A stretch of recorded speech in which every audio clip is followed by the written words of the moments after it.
Assalamualaikum warahmatullahi wabarakatuh. Salam sejahtera bagi kita semua. Om Swastiastu, Namo Buddhaya, salam kebajikan. Perkenalkan, nama saya Hairunisa Nasution, mahasiswi BINUS University Online dengan NIM 28026403003. Nah, seperti yang kita ketahui dari awal tahun 2025 kemarin, Direktorat Jenderal Pajak telah melakukan migrasi data terkait perpajakan ke sistem terbarunya yaitu Cortex, di mana seluruh hal terkait perpajakan seperti permohonan wajib pajak, pembuatan kode billing, serta pelaporan surat pemberitahuan atau SPT baik masa maupun tahunan dilakukan melalui sistem terbarunya ini. Nah, pada kesempatan kali ini saya akan menunjukkan tata cara melakukan pelaporan SPT tahunan orang pribadi melalui Cortex.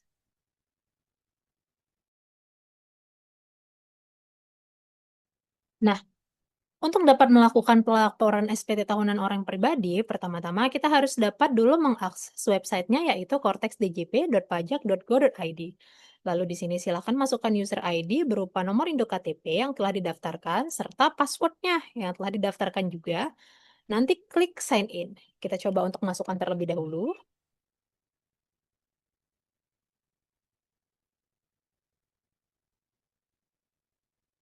Nah, untuk pendaftaran sendiri atau pengaktifasian akun, silakan nanti diklik forgot password. Nanti akan dikirimkan link ke email maupun nomor yang tertera di daftar database DJP.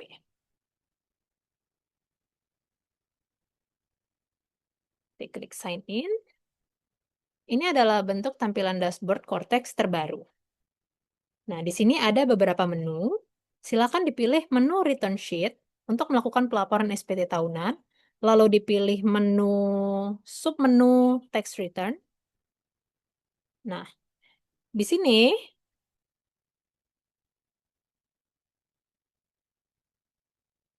kita coba hapus terlebih dahulu karena di sini sudah ada draftnya. Nah, kita mulai dari tombol Create Tax Return. Lalu pilih PPh orang pribadi, diklik Next. Lalu untuk period text-nya, period type-nya itu dipilih yang tahunan. Lalu diklik tax period and year-nya itu adalah Januari sampai Desember 2025. Kenapa 2025? 2024 ke bawah tidak ada karena pelaporan di pelaporan di Cortex sendiri itu dimulai dari tahun 2025, tahun pajak 2025. Nah, untuk tahun pajak 2024 silakan laporkan melalui DJP online. Klik saja next, lalu ini modelnya apa? Kalau misalkan baru pertama kali pelaporan SPT, silakan nanti cuma ada pilihan normal. Apabila sebelumnya sudah pernah melakukan dan ingin melakukan perbaikan, nanti di sini ada pembetulan atau amendment, lalu tinggal di create tax return. Ini sama saja ya. Nah, di sini ada tombol pensil untuk melakukan pengisian data-data. Diklik saja langsung. Lalu ini adalah bentuk SPT induknya. Di sini kita akan disuruh untuk menjawab beberapa pertanyaan sampai dengan akhirnya ini. Nanti dari pertanyaan-pertanyaan yang kita jawab, kita akan nah seperti ini.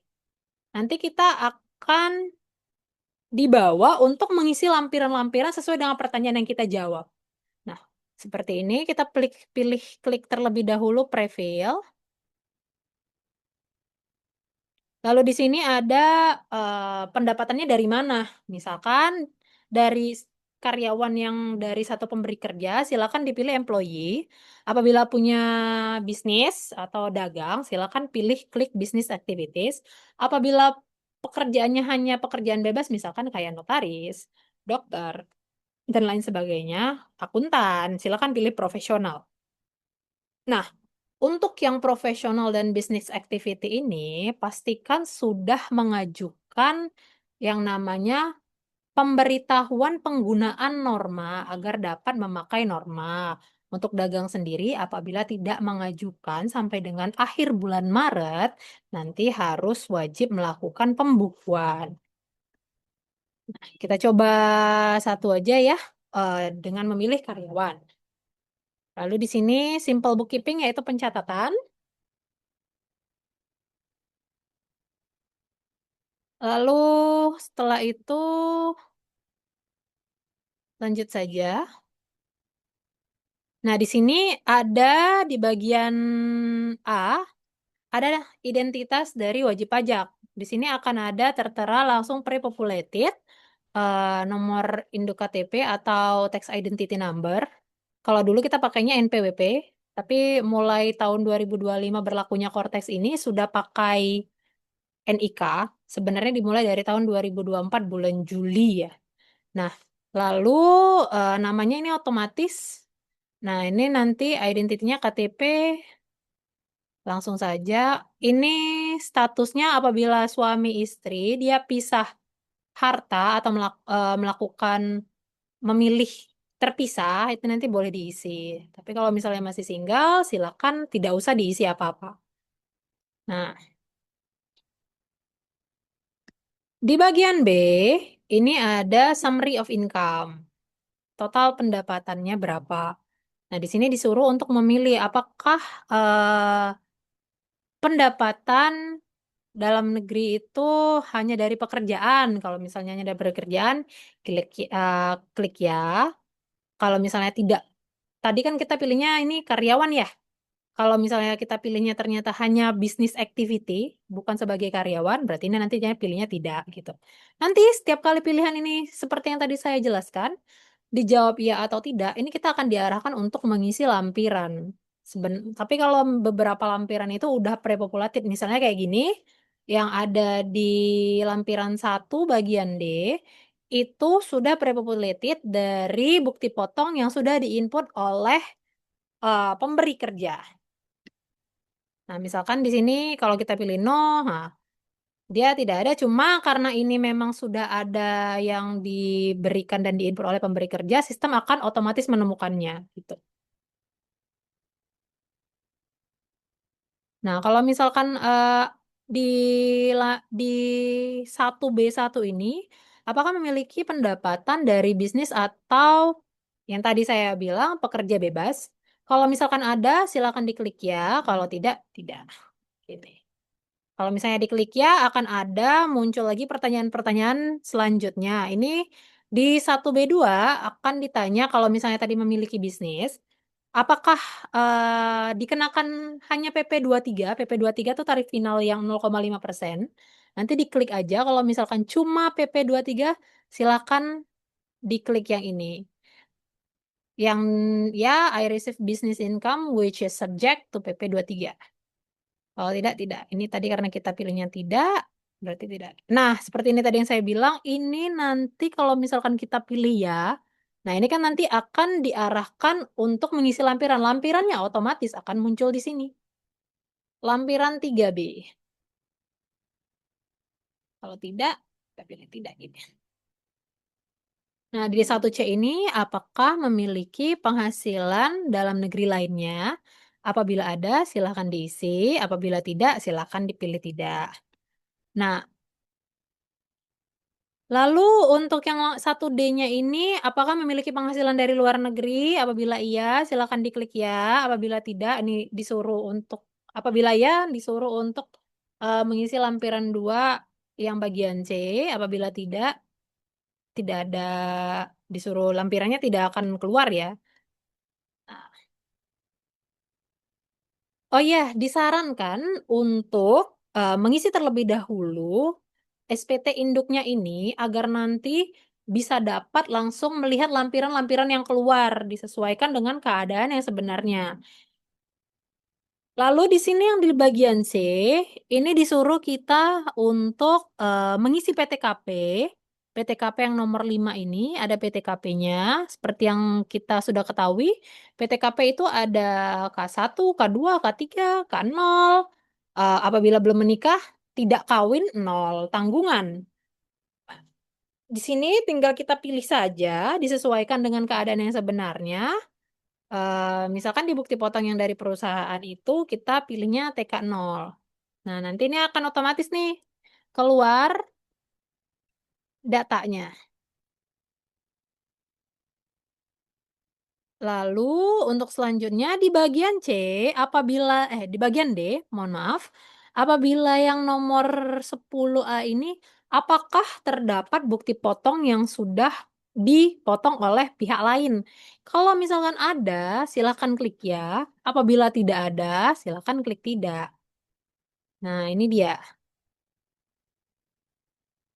Apabila kita klik tidak, tapi ternyata sistem menemukan bahwasannya memang ada bukti potong yang di input oleh pihak lainnya, pihak lawan transaksi atau pihak pemberi kerja. Kalau karyawan itu pemberi kerja, kalau misalkan pekerjaan bebas itu lawan transaksinya, sama-sama pemberi kerja.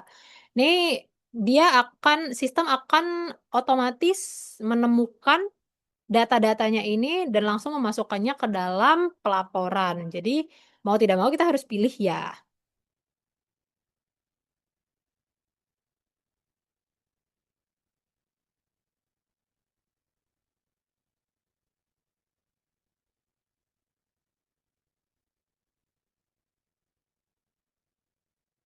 Nah, untuk selanjutnya, nanti di bagian E ini akan terlihat apakah kurang bayar, lebih bayar, atau nihil.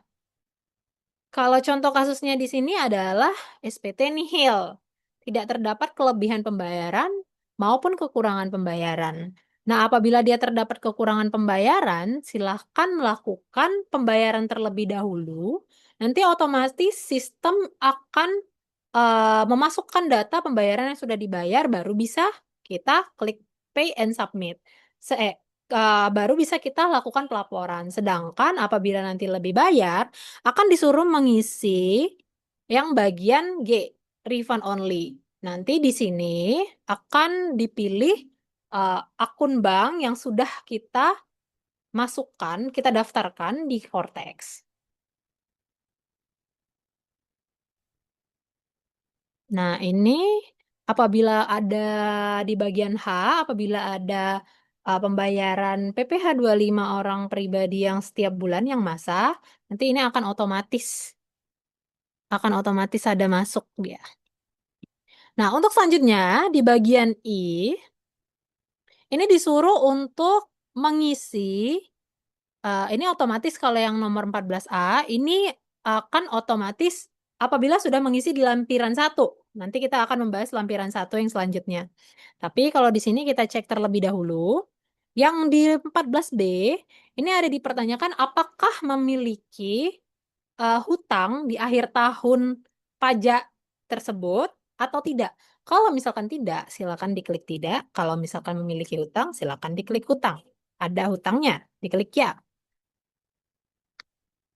Nah, kalau di 14C ini ada pertanyaan apakah memiliki final income tax atau pendapatan yang dikenakan PPh final. Silakan diklik ya apabila ya, silakan diklik tidak apabila memang tidak. Apa saja sih contohnya yang dikenakan PPh final, misalnya pesangon, itu dikenakan PPh final. Nih, pendapatan dari pesangon itu nanti masuknya ke final ya. Dia udah ada langsung bukti potongnya. Nah, ini di 14D sama, dijawab iya atau tidak. Lalu ke bawah. Nanti kalau sudah selesai semua kita isi berdasarkan data-data yang sudah ada, nanti silakan langsung naik ke atas, scroll ke bagian atas. Kita lihat tadi kita sesuaikan dengan keadaan di mana kita sudah memilih di SPT induk ini, kita sudah memilih tadi ya tidak dan sudah ada beberapa yang diarahkan untuk mengisi lampiran-lampiran. Misalkan di sini kita disuruh untuk melihat lampiran 1D. Kita klik saja lampiran 1D. Nah, di lampiran 1 ini ada aset. Nah, kalau kita ketahui, seperti yang kita ketahui terlebih dahulu, kalau misalkan di DJP online itu, asetnya itu tidak dipecah-pecah. Jadi cuma satu tempat. Terus di situ tinggal masukkan tanah, misalkan punyanya cash, cash, di bawahnya tanah, di bawahnya kendaraan. Nah, kalau ini dia dipisah-pisah. Nah, aset pada akhir tahun pajaknya itu di sini ada bagian cash. Apabila memiliki cash atau yang setara dengan kas, silakan diklik tambah. Lalu deskripsinya dimasukkan, misalkan punyanya kas, atau kalau punyanya deposit. Nah, ini nanti disuruh untuk mengisi misalkan nomor akunnya berapa, terus nama banknya apa, negaranya di mana, dan sebagainya.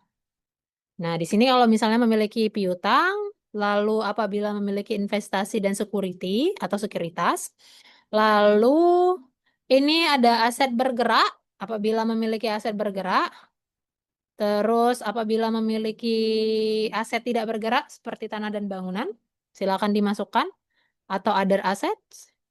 Nah, ini tadi apabila kita waktu pas yang di main SPT induknya itu memiliki hutang di akhir tahun pajak, silakan masukkan sisa hutangnya dengan mengklik tombol add. Lalu dipilih deskripsinya, hutang apa, hutang ke bank, hutang kredit card, atau lain sebagainya. Nah, masukkan nomor krediturnya, nah, NPWP krediturnya, lalu masukkan nomor krediturnya, lalu di mana negaranya, dan lain sebagainya. Silahkan klik tombol save. Nah, di sini di bagian C, apabila sudah menikah, laki-laki sudah menikah dan tidak memilih terpisah tadi ya, dia akan masuk daftar keluarganya seperti istri serta tanggungannya yaitu anak-anaknya akan masuk di bagian ini, data unit keluarga. Di sini akan masuk, tapi di sini kita tidak seperti pelaporan SPT yang lama di DJP online, itu akan dimasukkan satu-satu di SPT-nya. Kalau di sini dia pre-populated data dari portal saya, dari menu portal saya yang ada daftar unit keluarga gitu. Nah, di sini tadi yang seperti kita ketahui di SPT induk sebelumnya, kita kan terdapat eh, penghasilan dari pemberi kerja. Nah, ini akan otomatis masuk ke dalam lampiran 1. Nah, di sini tadi kan ada dipertanyakan, punya bukti potong, ada yang bukti potong yang diterima dari pihak lain tidak? Nah, apabila ada, ini otomatis masuk di di bagian E lampiran 1. Nah, kita lihat lampiran 2-nya. Nah, di sini ada beberapa lampiran.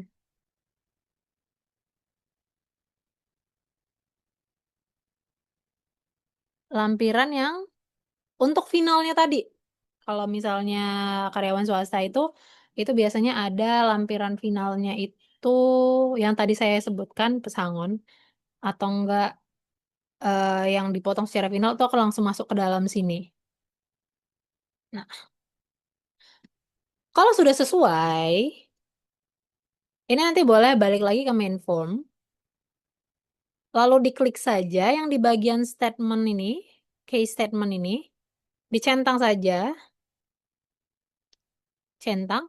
Lalu apabila masih mau melakukan pengecekan kembali nanti, silakan diklik save draft aja. Nanti dia akan menyimpan draft terakhir. Apabila tidak, nanti langsung klik pay and submit. Nah, tadi yang seperti saya bilang, apabila nanti di bagian eh ini, di bagian E, terdapat underpayment atau kekurangan pembayaran, ketika klik pay and submit ini nanti akan diarahkan ke pertanyaan apakah mau melakukan pembayaran melalui kode billing atau deposit pajak. Nah, kalau deposit pajak itu nanti pembuatan deposit pajak itu nanti dari menu payment atau dari menu pembayaran. Nah, jadi deposit pajak itu dimasukkan sebelumnya ke akun wajib pajaknya, ke akun depositnya. Kalau misalkan mau buat kode billing sendiri, nanti tinggal langsung aja buat kode billing di sini. Nanti akan diarahkan untuk membuat kode billing, akan keluar kode billingnya, tinggal melakukan pembayaran, habis itu selesai. Nah, apabila sudah selesai, nanti akan masuk ke bagian tax return apabila tadi yang seperti saya katakan, apabila terdapat kekurangan pembayaran, itu nanti akan masuk ke submenu tax return waiting for payment atau menunggu pembayaran.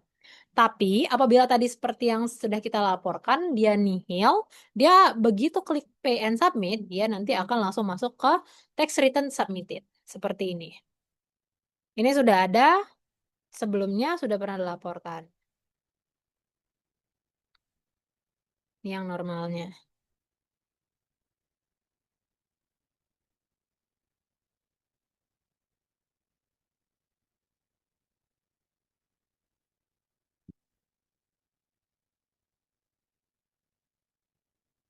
Nah, ini adalah referensi tentang Cortex. Itu tadi penjelasan terkait bagaimana pelaporan di Cortex DJP terkait pelaporan SPT tahunan orang pribadi. Lebih dan kurang saya mohon maaf. Wabillahi wal taufiq hidayah. Assalamualaikum warahmatullahi wabarakatuh.